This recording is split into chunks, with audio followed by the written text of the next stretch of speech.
praegu küsiti mu käest, et kuidas vältida läbipõlemist.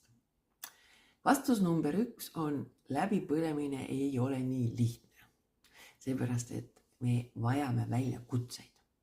Meie oleme ehitatud juba nii-öeldes olemuselt, et inimene vajab väljakutseid. Väljakutsete puudumine on vastupidiselt probleem.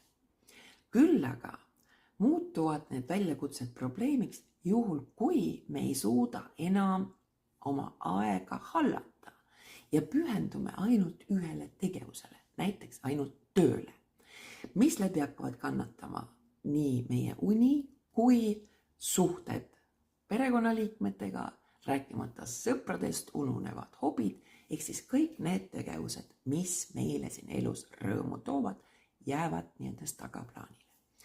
Ja võt sellepärast on üks väga oluline oskus jagada enda aega. Ükskõik missugused on teie eluperioodil nii-öeldes need prioriteedid, ehk siis ma ei tea, näiteks magistritöö kirjutamine või mingid kiired projektid tööl, siis need on ajutise iseloomuga. Ja kui see ajutine on ka mõistlikult jagatud juba etappideks, on meil ka lihtsam mitte kaasa minna selle appi olukorraga, vaid just nimelt nagu teadlikult planeerida ka aega lisaks sellele eesmärgi saavutamisele iseendale. Sest vaata, me arvame väga sageli, et näiteks, et mida kiiremini ma midagi ära teen, seda lihtsamini ma sellega maha saan. Ei ole see nii lihtne, sest et ajus meil on olemas niinimetatud fookusahelad. Ja kui te teete nagu järjepidevat tundide viisi midagi, pause tegemata, ennast sirutamata, siis te kurnate oma fookusahelad ära.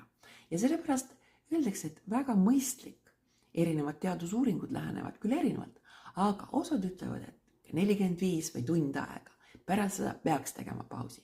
Ja osad lausa ütlevad 25 minutit, siis tõuske kas või püsti korraks või vaadake kas või aknast välja, viige paariks minutiks see mõte mujale ja te näete, kuidas teie produktiivsus tõuseb.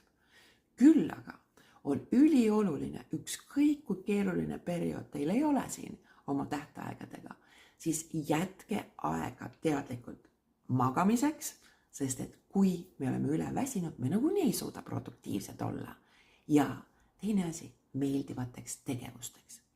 Ehk siis, kui te näete, et jah, mul ei jää aega uneks, siis võtke teadlikult näiteks kas või 1 päev nädalas, kui te magate ennast